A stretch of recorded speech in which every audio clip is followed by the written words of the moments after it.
Thank you for auditing Professor Sky's record review. The first song off of the new album by Conway the Machine, La Maquina, has something of a contradiction hidden within inside it. On the one hand, you have a very standard song by any member from the group Griselda, the Western New York supergroup that produces with amazing frequency songs that are very well produced with a grimy soundscape and have great verses and just amazing, awesome rap that reminds you of how great rap music can be. It's kind of paint by numbers in a lot of ways. I mean, the beat is grimy. It has this kind of glockenspiel sound on the octaves, kind of a grimy drum sound as well. He refers to himself as the GOAT, the grimiest of all time. We have his weird, to me, incongruous Puff Daddy laughs in the background. Ha ha ha ha! Lots of the ad-libs that Griselda is known for. And in a lot of ways, I heard it and I said, oh boy, here I go.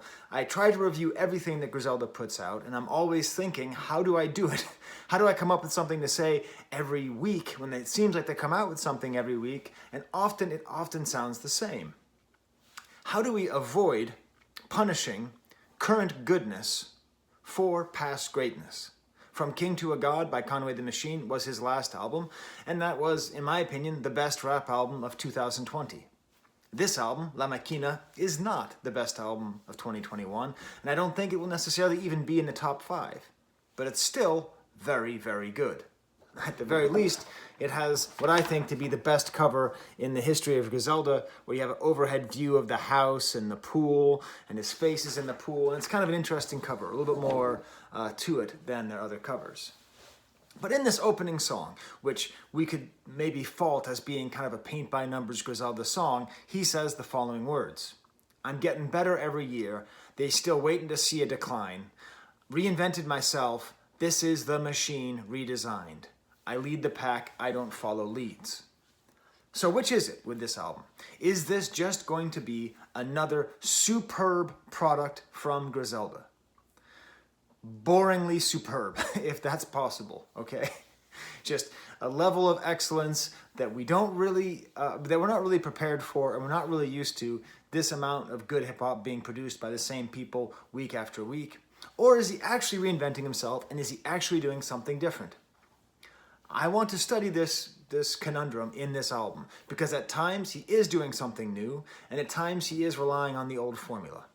So let's talk about what is different about this album. Well, the title's in Spanish. It means the machine, of course. It's a lot less about selling crack and about being a criminal. It's a lot more about himself. But the biggest difference with this is that it shows something of a pop sensibility, more than we have seen in the past. And I'm not talking about the way that he sings at the end of this song, this opening track, where it's kind of, you know, like he did on From King to a God, where I really enjoy him singing because he has kind of a weak voice, but he uses that well. But throughout this album, we often hear honest-to-God trap drum beats. Sometimes we hear drum beats that are the tick-tick-tick-tss, and even on one song, there's a tick-tick-tss with a boom-boom. So he's moving away from some of the thematics of selling crack. He's a lot more inwardly focused on who he is as a person and how he's succeeding, as opposed to how he succeeded on the streets. He's making concessions to more mainstream rap music. And I think most evidently, he is trying to build something new. This concept of reinventing himself is because this is his first album, I believe, actually no, I think I even know, since founding his own record company, Drumworks. So it has a lot of these featurings, a lot of people on here. There's not a lot of people that you're used to hearing on a Griselda project, and a lot of new people here.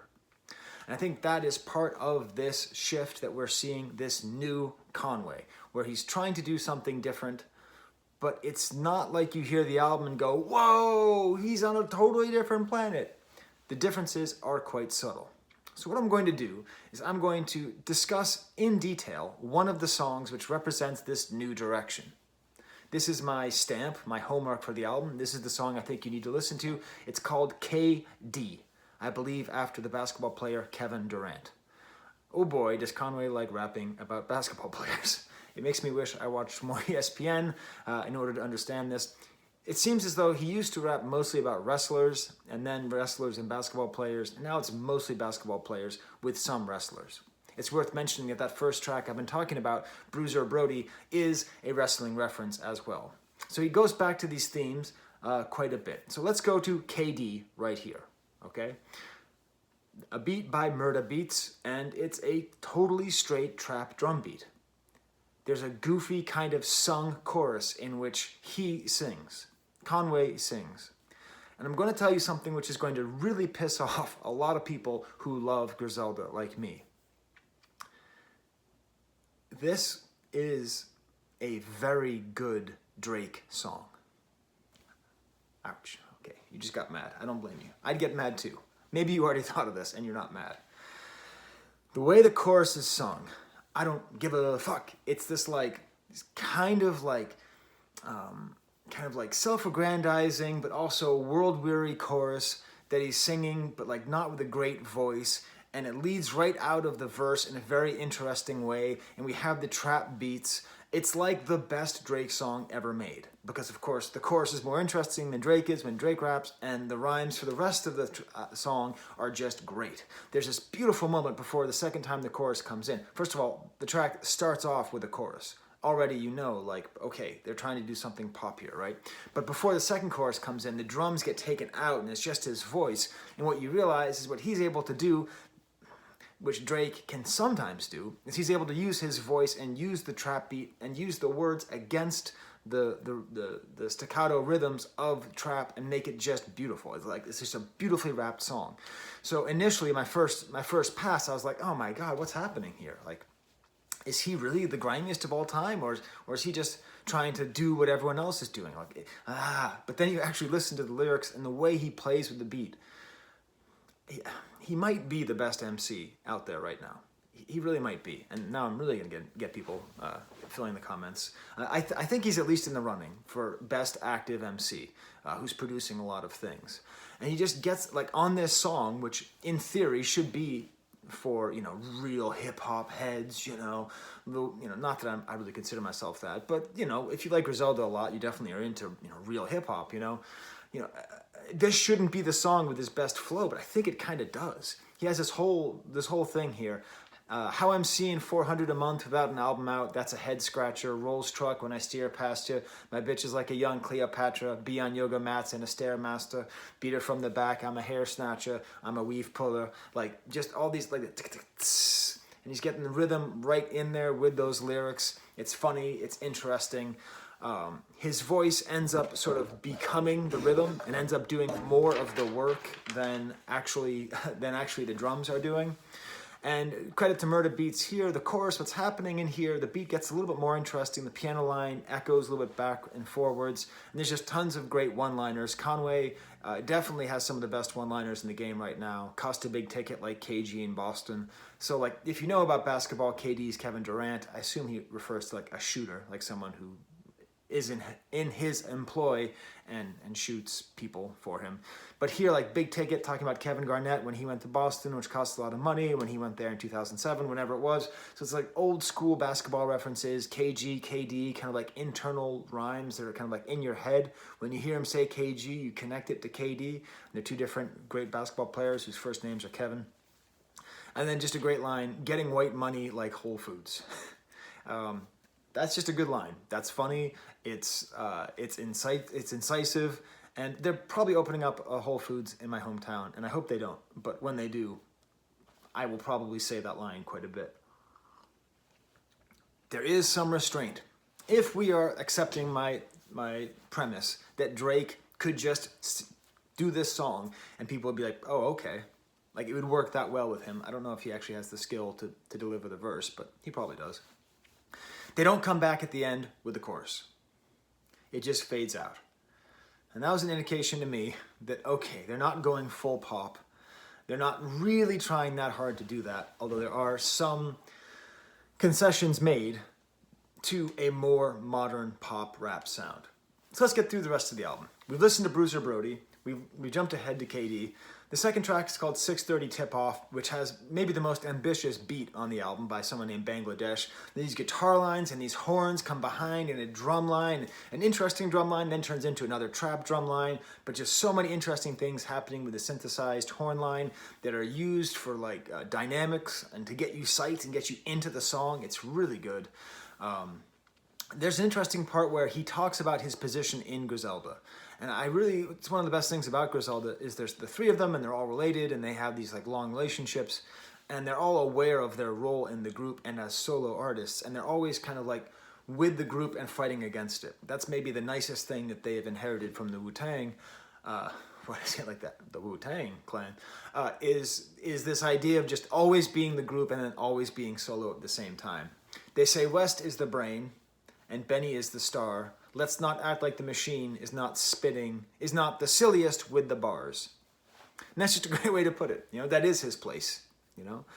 Benny is the sort of most kind of charismatic, filling the role of kind of a matinee idol rap star, and West Side Gun is the architect behind everything. But Conway, when you really want good verses, that's the one that you really want. Getting silly with the bars. At the end, the beat gets messed around with just a little bit, and I wish Bangladesh had a little bit more rope to play with here. A little more leeway. It almost gets into that realm of like where Timbaland used to take his beats at the end of songs and just kind of like play with the rhythms and like make little stutter steps. They just start to do that. But I would love to hear like an extended remix of this track. Great line in here too. My mentality is fuck you. That's simple, straight to the point. Blood Roses is nice, kind of a grimy drum beat now. No more of this kind of trap messes. What's cool is Conway switches up his flow. I think on the last album, I re-listened to From King to a God, which is just such a great album. I think mainly it's just because the production on this is good, but the production on that is just outstanding track after track. Hit Boy, Derringer, just everybody is just absolutely at the top of their game. But I definitely like, and also Conway was messing around with his flow a little bit more. I thought he was changing his approach a little bit more. This one has a slightly different flow than the previous two. This has the guest appearance by Jay Skeese, who is the first artist on Conway's label. So that's part of this change of this album. I think that's why this album is not an EP, why it's another LP. I think he's really trying to push forward this artist. If you're like me, you hear Jay Skeese the first time and you're sort of like, yeah, he's okay, just a little bland. But upon listening like 3 or 4 times, he's actually really good. He actually has really smart rhymes, and his voice is a little bit more complicated than I thought it was on first listen. So I actually ended up really appreciating him all the way throughout, and I'm really happy about his presence here. Although the first listen, I actually wrote, I'm getting tired of this. But on second listen, I wasn't. I like the idea of... I'm like, thank God that God didn't bless me with basic views. It's a weird thing of like being blessed with basic views. It's a bizarre concept. There's also some part on here where Conway says that he didn't write his rhymes when he was younger. I don't know what this means. I jumped on the Griselda train with their full-length album, WWCD. So all of you Griselda fans, please put in the comments, what does he mean he didn't write his own rhymes? And then he says like, I didn't wrote them, oops, I mean write them, which is like a paraphrase of a Lil Wayne line. So my hip hop knowledge is not deep enough to understand this reference. The next track is called Clarity. In addition to the sort of trappy drums that are on here, we also have a pitched vocal sample, like a vocal sample that's a little bit pitched up. Which is really nice though, because the song breaks up at times and the drum line comes in. And here we have Conway in sort of a self-pitying mode, which we have a couple times on this album. I take care of everybody. Who's going to take care of me? Now it sounds like I'm laughing at him. I'm not. I actually think this is an important point because adulthood is really terrible. Adulthood is really hard, especially if you are sort of running a family or if you're responsible for a lot of people. And you often get that feeling. So I don't know Conway's life. I don't know if he's married or I think he has 2 kids according to this song, according to this album. But as an adult who has a lot of responsibilities to help his dad down the street and help his 2 kids and be there for his wife and work a full-time job, at times I've said, I take care of everybody. Who's going to take care of me? I like this. I like this sort of adult, mature whining. He almost gets into even a whining cadence on this song. It reminded me a little bit of the criminally underrated Wu-Tang album, The W, where Ghostface Killer all of a sudden started just whining as a new rhyme style, just like complete like. Conway doesn't go full into it, but it feels like he's almost there. This song has my favorite basketball reference. I just have to pick one of them because there's so many good basketball references. Some of them I don't understand. But just listen to the way he weaves it into this whole verse. And what I'm talking about, like, because talking about bricks and stepping on bricks and dancing in dirt and all the birds and chickens and all the crack stuff, I do get bored of it. But I love it when he comes up with new ways of talking about how great he is. That's more interesting. It's just, I ain't sparing no feelings when my pen is moving. I've been in shootings. I've sent men to the intensive unit. You ain't winning while I'm in it, like MJ did to Ewing. I don't play ball, but Nike just sent my signature shoe in. That shit speak volumes about the business I'm doing. So great rhymes, rhyming Ewing with moving and shoeing and doing. But just this idea, that Michael Jordan famously prevented Patrick Ewing of the Knicks from winning a championship. And I just love this idea, like, you ain't winning while I'm in it. It's one thing to say you're like Michael Jordan because you're awesome and fadeaway shots and all that and your tongue out. Like there's, you could do an entire super mix of 30 minutes of rappers comparing themselves to Michael Jordan. But this one's great because it's about the way Michael Jordan dominated the game to the point where another superstar can't even do it. This is what I'm talking about, the appreciation of this album that comes with multiple listens. It's just great. Next track is KD, then 200 Pies. Nice kind of Griselda style down beat song, kind of there isn't that much like down time on this album, so it's nice having it here. Just another vocal, pitched vocal sample, and 2 Chainz is on here. And I've never listened, I don't listen to 2 Chainz a lot, but he's become one of these rappers where every time I see him featured, he's usually good, and he's very good here. Here, the ambitions of Conway to become a mogul are very clear. Drum work is death row mixed with Def Jam, right? So he's comparing himself to these great record labels from the 90s and sort of saying what he is. He even makes reference to Def Squad, which is kind of a deep cut, but I'm not going to get into it now. The next track, I just cannot say enough about, Sister Abigail. This is my favorite track on the album. It's just the most straight spitting. Just 3 verses, 3 rappers, a cool woozy descending beat. Okay, Sister Abigail is some kind of wrestling move again, I don't know. But just every verse is awesome. And this is one of the things that the Wu-Tang brought, that Griselda echoes, is that feeling that if you get bars to rap, you just have to kill. You can't just do anything. You have to kill with the time that you have. You have to go as hard as you possibly can. This song has got no chorus, nothing. It's just verse, verse, verse. And each verse is awesome. And I'm going to read you a lot of the verses because they really show off these 3 artists, who I believe are all on drum work, right? So first we have Jay Skeese. That'll bring me power like the Sahara covered in solar panels. Word to P, I'm keeping it thorough down to bone and marrows. So that's a reference to Prodigy from Mobb Deep. Word to P, I'm keeping it thorough down to bone and marrows. Great idea. And power solar panels in the Sahara. This is what I'm talking about. Jay Skeese, really smart guy. He's coming up with really interesting lines that are not always easy to find. Every track I float, these rappers barely buoyant, underwhelming. They be labeled as disappointments. They couldn't match me. This year I'm taking my account and putting more N's in it than Cincinnati. N's are things you put into a bank account and that gets shortened to N, and then more N's than Cincinnati, which, by the way, just for fun, if you're sitting at home, try spelling Cincinnati. It's hard. It's hard. Mississippi gets all the credit for being a difficult, place to spell in America. Cincinnati, let me try. C-I-N-C-I-N-N-A-T-T-I?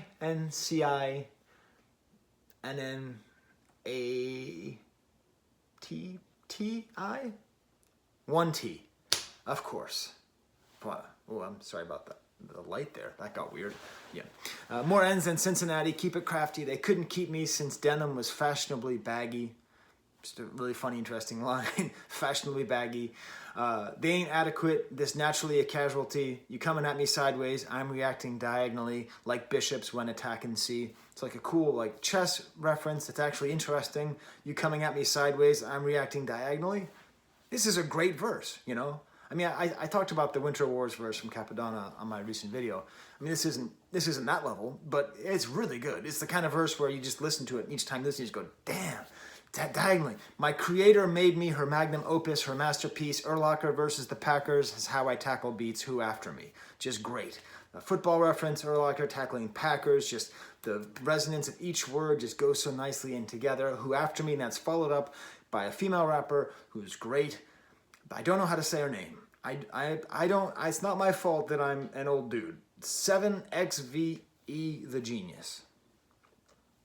7X the genius? 7X for the genius? Please put in the comments how I'm supposed to say that. Really nice.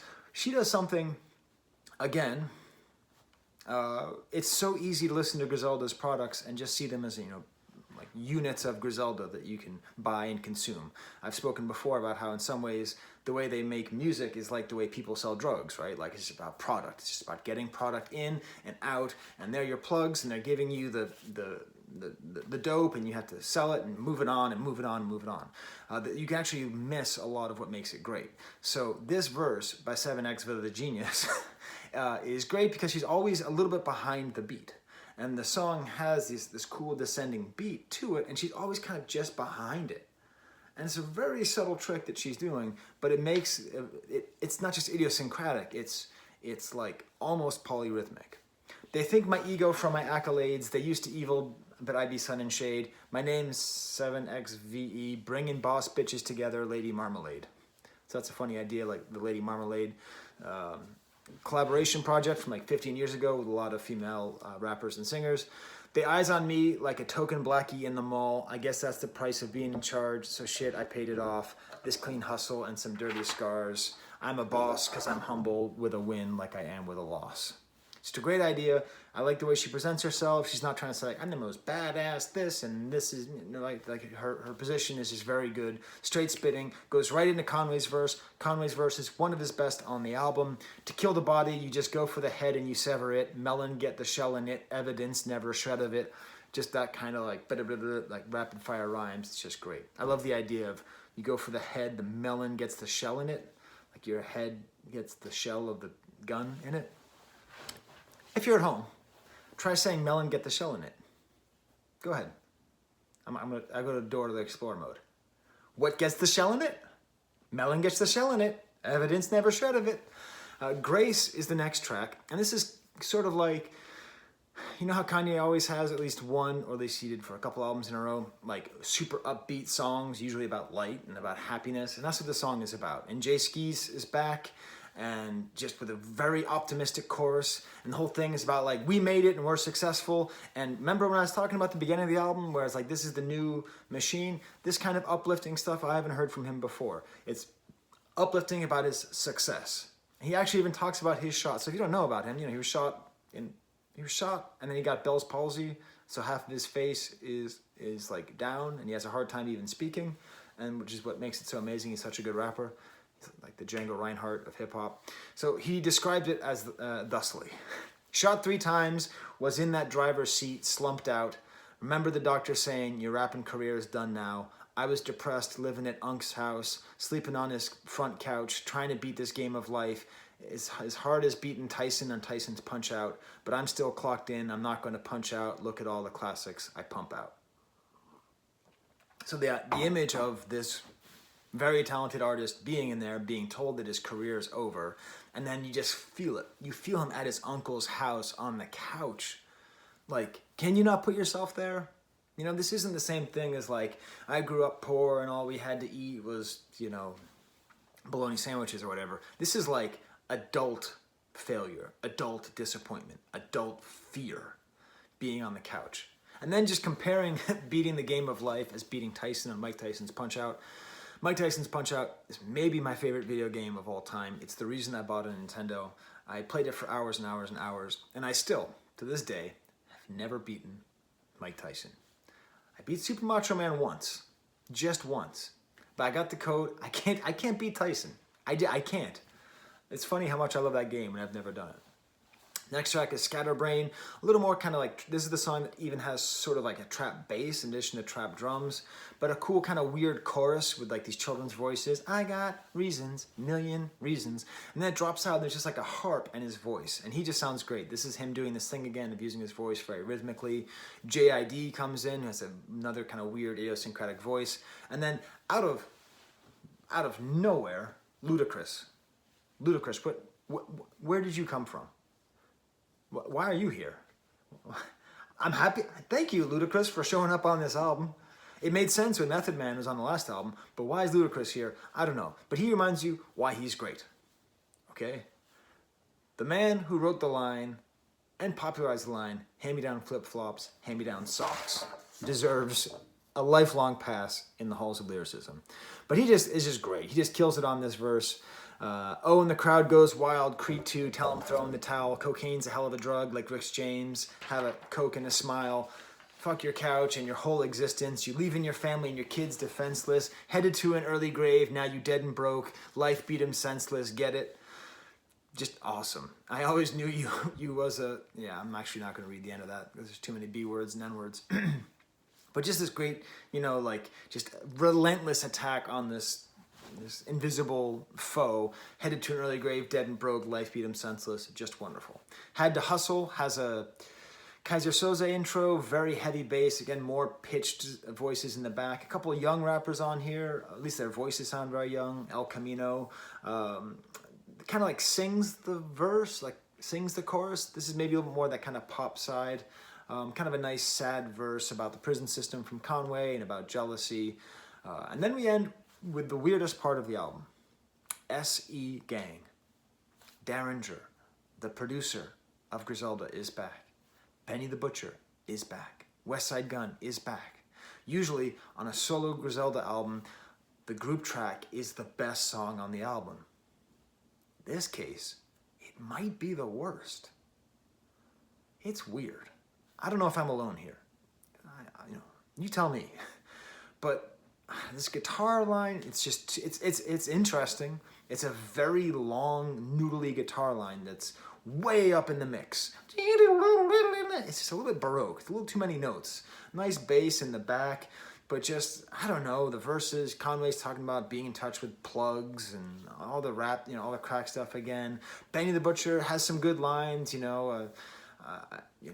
I'm still the humblest, he talks about. And then it's nice to hear West Side Gun. I always like West Side Gun in small doses. But the whole album is ending the album like that was kind of funny because it was like I was eating a meal and I knew there was going to be a great dessert. I saw the dessert cart. It's going to be creme brulee, I'm sitting there, light it up, and then the creme brulee is just kind of disappointing. The rest of the meal was great. The creme brulee it's fine. It's fine. But it's not as good as the rest of the meal. All right, so there's my review of La Maquina by Conway the Machine. Very happy that it exists. Very good album. You need to listen to it multiple times if you listen to it once. And there's the camera.